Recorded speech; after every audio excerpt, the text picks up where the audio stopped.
감사합니다. 또 오세요. 기영씨가 오늘도 손님 많았나? 당연하지, 고모. 내 사업선 몰라. 알지. 우리 경식이 어릴 때 엄마 떠나고 혼자서 고생 참 많이 했는데 그래도 이렇게 번듯한 가게 차려서 사장님도 되고 또 초대박이 나서 돈도 많이 벌고 고모가 네 얼굴만 봐도 배가 부르다. 엄마 없는 자식 소리 안 듣게 하려고 고모가 고생 많이 했지.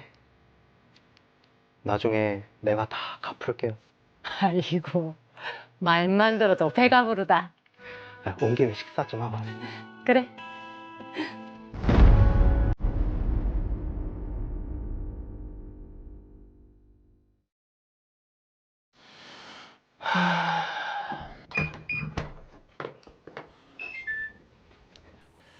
새벽에 퇴근한다고 힘들지? 뭘요, 아버지? 일찍 주무시지. 네가 들어오는 걸 봐야 내가 잠을 자지. 그래, 들어가서 쉬어라. 예.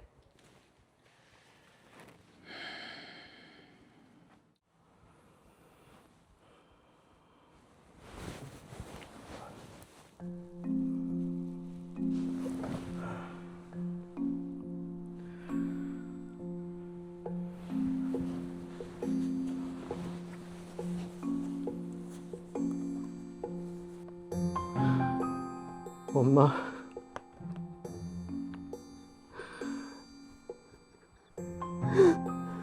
어디 가서 살았는지 죽었는지 연락 한 통도 없고. 엄마는 내가 보고 싶지도 않아요. 엄마. 8살 때 아버지와 저를 버리고 떠난 엄마. 고모가 그 자리를 대신해 주었지만 저에겐 늘 채워지지 않는 그리움과 슬픔이 있었습니다.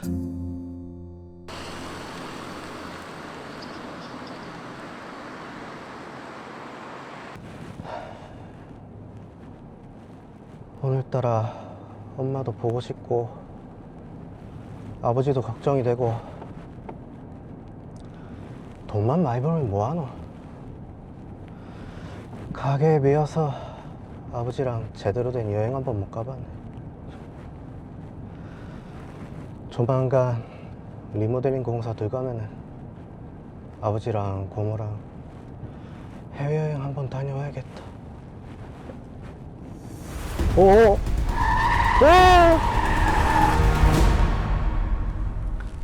오빠, 우리 경식이 좋은 데로 갔을 거다. 이제 밥맛을 떠라. 혼자야. 우리 경식이. 아유, 경희씨가. 누구세요? 아니, 당신이 여길 어떻게? 자식이 죽었다는데 엄마가 당연히 와봐야죠. 그동안 코빼기 한 번 안 비추더니 자식이 죽었다니까 와요. 참 눈물겹다, 눈물겨워. 고모는 무슨 말을 그렇게 해요? 내가 틀린 말 했어요. 그만해라, 현자야. 어쨌든 우리 경식이 보러 온 사람 아이가. 당신이 뭘 좀 안 해. 그건 그렇고 경식이 재산이 좀 된다던데. 거기다 교통사고라서 보험금도 제법되고. 당신이랑 내랑 아직 법적 부부니까 그 재산 절반 내 몫인 거 알지? 당신 설마 경식이 재산 때문에 찾아온 거가? 참 매정합니다. 20년 만에 찾아와서는 죽은 자식 재산을 달라고. 언니, 진짜 뻔뻔하네요. 아, 뻔뻔하긴요. 나도 내 권리는 찾아야죠. 권리?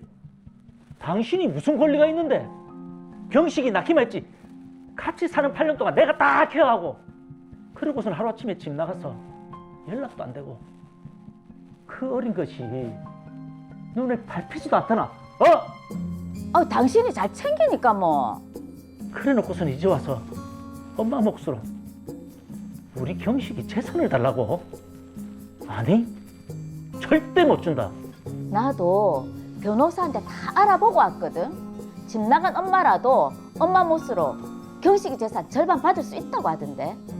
어디 서클은 말 같지도 않은 소리를 하고 있노? 아, 그럼 어디 한번 해봅시다. 누가 이기는지.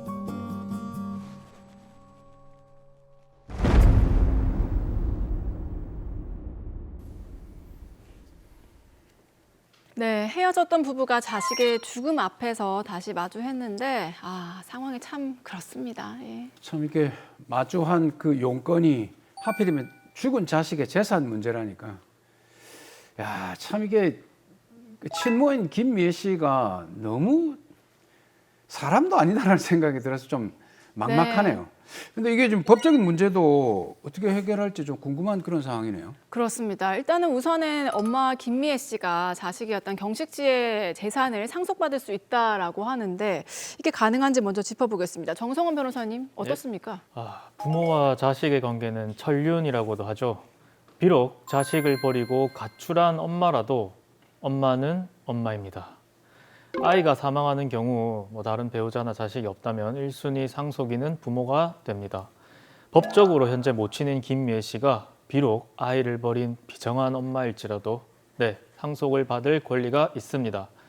대중들에게 잘 알려진 사건으로는 구하라 씨 사건이 있겠네요.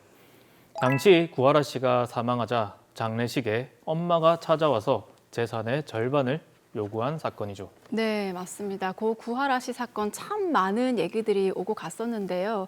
이게 양육을 제대로 하지 않은 부모에게 자녀의 재산이 상속되는 것을 막아야 한다, 이런 논의들 아니었습니까? 네, 맞습니다.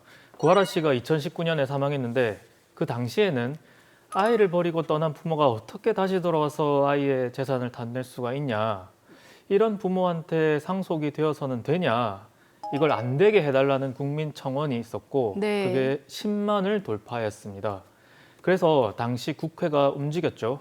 그런데 아쉽게도 국회의 문턱을 쉽게 넘지는 못했습니다. 네. 그 이유는 아이의 부양 의무를 게을리했다고 상속 자격을 박탈을 해버린다면 이 부양 의무를 게을리했다는 것을 입증하기가 좀 쉽지 않은 부분이 있고 상속 분쟁이 엄청나게 증가하지 않을까 하는 이제 국회의원들의 찬반 논의가 좀 있었습니다. 네. 자, 그런데 헌법재판소에서 이제 폐륜 행위를 한 사람한테는 상속을 하지 마라, 이런 결정이 나오면서 국회를 급속도로 빠르게 통과하게 되었습니다. 시행은 올해 2026년부터입니다. 올해부터 뭐 일명 구하라법이라고 하는데 네. 이게 시행이 됐다고 하니까 일단 구체적으로 어떤 내용이 있는지 그 좀 설명 좀 해주시죠. 일명 구하라법의 핵심은 상속 결격 사유를 규정한 것인데요. 민법 제1004조의 이 상속권 상실 선고 규정을 보면요, 미성년자에 대한 부양 의무를 중대하게 위반한 경우나 피상속인에게 중대한 범죄 행위를 하거나 심히 부당한 대우를 한 경우에는 상속권의 상실을 청구할 수 있다고 규정하고 있습니다. 자, 요지는 돌아가신 분에게 마땅히 해야 할 의무를 중대하게 다하지 않은 경우에는 그 돌아가신 분의 재산을 받을 수 없다는 것이죠. 네. 자, 그러니까 미성년자에 대한 부양 의무를 다 하지 않았다면 상속을 받지 못할 수도 있다는 말씀이신데, 그러면 이게 부양 의무를 다 하지 않으면 누구나 상속을 못 받는 건가요? 단순히 부양 의무만 이행하지 않은 경우에는 너무 많은 상속 분쟁이 생길 수가 있습니다. 자, 생각해 보자면 누군가가 재산을 많이 남기고 사망한다면 상속인들이 좀 서로 가지려고 하겠죠. 네. 그리고 상속인들이 적은 것이 유리해지겠죠, 자기한테. 그렇죠. 그러다 보니 저 사람이 부양 의무를 다하지 않았어요, 이런 가족들 사이에 소송을 하고 싶을 거란 말이죠. 그러다 보니까 부양 의무를 중대하게 위반한 경우에만 상속 자격을 박탈할 수 있도록 규정하고 있습니다. 네. 자, 중대하게 위반한 경우, 이것도 사실 새롭게 시행되는 법이기도 하고 사례마다 상황이 워낙 또 천차만별일 거라서 기준이 좀 다소 애매하지 않을까 싶기도 해요. 네, 맞습니다. 올해부터 시행되다 보니 아직 하급심 판례도 없고 대법원 판례도 당연히 없습니다. 기준이 딱 정해져 있는 것은 아니지만 일단은 이 법 자체가 구하라 씨 사건으로 인해 만들어진 법이므로 아이를 버리고 떠나서 부모로서의 최소한의 의무를 다하지 않은 경우에는 상속권이 상실된다고 봐야 하겠죠. 네. 자, 그러면 그 아빠죠. 박현수 씨는 어떤 절차를 밟아서 이 상속권 상실이라고 해야 되나요? 자격 네. 박탈 이 네. 절차를 밟을 수 있을까요? 박현수 씨는 6개월 이내에 가정법원에 갑자기 찾아온 엄마에 대한 상속권 상실 청구를 해야 합니다. 그리고 그 소송에서 이겨야 김미애 씨의 상속 자격이 박탈되게 됩니다. 만약에 상속 자격이 박탈되는 경우에는 처음부터 상속인이 아니었던 것으로 간주되므로 소급해서 상속권이 상실되게 됩니다. 자, 그럼 만약에 이미 재산을 갖고 간 경우에 상속 자격 박탈이 된다 하면 다시 돌려받을 수는 있나요? 네, 맞습니다. 국회에서 나름 꼼꼼하게 법을 만들었더라고요.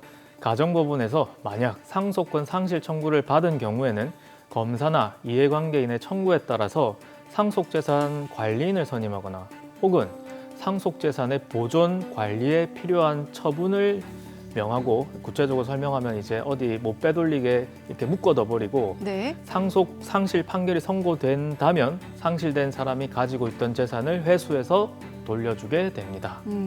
자, 그러면 이 상속권 상실 청구도 뭐 기간 제한 같은 게 있습니까? 부당한 상속인이 있다는 것을 안 날로부터 6개월 안에 청구해야 합니다. 네. 그리고 2026년 1월 1일 시행되는 법이므로 올해부터는 바로 소송이 가능한데요. 다만 이 법이 24년 9월에 만들어진 법이라서 이 이후에 사망하신 분들에게는 올해부터 소송이 가능합니다. 근데 지금 드라마를 딱 보니까 고모인 박현자 씨가 네. 거의 지금 어릴 때부터 엄마처럼 키워왔거든요. 네, 네. 우리가 드라마를 보신 모든 시청자들이 똑같은 마음이겠지만 이 고모에게 차라리 상속분이 좀 넘어갔으면 좋겠다는 생각을 하는데 고모인 박현자 씨에게 상속 지분을 좀 가져갈 수 있게 하는 방법은 없을까요? 아쉽게도 뭐 고모는 1순위 상속인은 아니지만 만약에 뭐 아버님도 없는 상황이라면은 박현자 씨가 이제 2순위 상속인으로서 상속을 받을 수 있고요. 또 아버지가 없는 상황에서는 만약에 엄마가 나타나서 상속을 해달라고 한다면 이 상속권 상실 청구를 해서 박현자 씨가 상속권을 가져갈 수 있습니다. 네. 자, 저는 궁금한 게 실제로도 이런 다툼이 많이 발생하나요? 올해 이 법이 시행되면서 이미 각 법원에서 관련 소송이 진행 중에 있습니다. 저희 로펌 역시 창원지방법원 1호 사건으로 상속권 상실 청구 소송을 이미 시작을 했고요. 생각보다 우리 주변에 이혼한 뒤에 아이를 두고 혼자 새로운 삶을 사시는 뭐 부모들이 많기 때문에 네. 앞으로는 이런 소송이 더 많아지지 않을까 생각을 합니다. 네. 자, 이렇게 사실 상속과 관련된 문제는 우리 모두가 한 번쯤은 다 겪게 되는 문제이기 때문에 시청자분들께서도 아마 궁금한 점이 많으실 것 같은데요. 자, 그래서 저희 사무장님께서 준비를 하셨죠. 그렇습니다. 이제 고정 코너입니다. 김 사무장의 OX 법정. 빠밤. 자, 첫 번째 궁금증입니다. 얼마 전에 제가 뉴스를 통해서 봤는데 상속을 해주지 않은 노모를 자식이 가서 폭행을 했고 아유. 네. 그 노모가 사망을 했습니다. 이런 자녀가 상속을 받을 수 있습니까? 자, 모두 답을 아시겠죠? X입니다. 오. 자, 상속이라는 것이 필연적으로 사람이 사망해야 시작하는 것이죠. 자, 그래서 이 사망을 시작하게 하려고 고의로 사람을 죽게 하거나 혹은 죽게 하려고 시도하는 사람한테는 상속권을 허용해 주지 않습니다. 네, 그처럼 폐륜을 저지르는 경우에는 상속받을 수 없다. 자, 다음 문제도 혹시 준비되어 있습니까? 두 번째는 제가 들어온 사연을 좀 정리를 한번 해봤는데 한번 읽어보겠습니다. 네. 아내가 사망한 후에 갑자기 장인 어른이 나타났습니다. 아내가 어린 시절 장인 어른은 집을 나가 행방불명이 됐고 아내와 장모님은 단둘이 어렵게 살아왔다고 했습니다. 저 역시 장례식장에서 장인 어른을 처음 보는 것이었고요. 그렇군요. 그런데 장인 어른이 아내 재산을 상속해 달라면서 막무가내로 요구를 하고 있습니다. 상속을 해줘야 될까요? 그럴까요? 어떻습니까? 자, 이 방송을 열심히 보신 분들이라면 다들 정답을 아시겠죠? X입니다.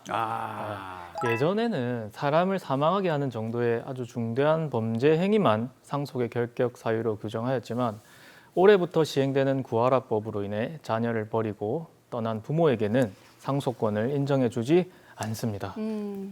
자, 이 사건 정리해보겠습니다. 마지막으로 의뢰인 박현수 씨에게도 한 말씀 남겨주시죠. 박현수 씨, 신경이 복잡하시겠지만 다행히도 올해부터 적용되고 있는 일명 구하라법 규정을 들어 상속권 상실 청구를 진행하신다면 비록 마음은 아프지만 아들의 재산을 잘 지킬 수 있을 것 같습니다. 힘내십시오.